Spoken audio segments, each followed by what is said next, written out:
Le G7 reste sur sa position.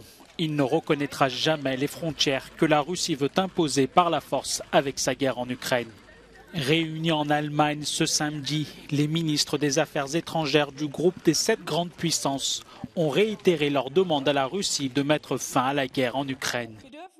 Nous ne devons pas être naïfs. Cette guerre des céréales et la famine qui s'annoncent ne sont pas des dommages collatéraux.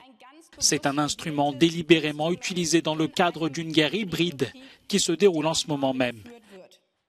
La Russie prépare le terrain pour de nouvelles crises afin d'affaiblir intentionnellement la cohésion internationale contre la guerre en Ukraine.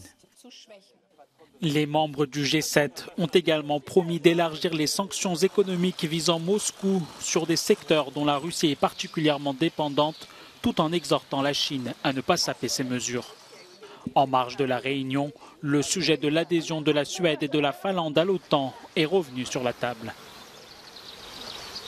Nous sommes intimement convaincus que la Suède et la Finlande doivent adhérer à l'OTAN. J'aurai le plaisir d'en parler avec Jens Stoltenberg un peu plus tard dans la journée. Nous souhaitons qu'il y ait non seulement une adhésion de ces deux pays, mais aussi que cela se fasse rapidement. Dans ce contexte actuel, c'est une décision fondamentale. Mais le souhait d'Helsinki d'adhérer à l'OTAN est vu d'un très mauvais œil par Moscou. Selon un communiqué du Kremlin, la fin de la neutralité militaire de la Finlande serait une erreur, a estimé samedi le président russe Vladimir Poutine.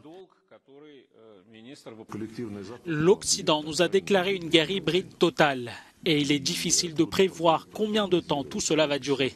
Mais il est clair que les conséquences seront ressenties par tout le monde, sans exception. Nous avons tout fait pour éviter un affrontement direct, mais maintenant que le défi a été lancé, nous l'acceptons. Nous ne sommes pas étrangers aux sanctions, elles ont presque toujours été là. La nuit de vendredi à samedi, les exportations d'électricité de Russie vers la Finlande ont cessé. Pour justifier sa décision, l'entreprise russe a invoqué des impayés.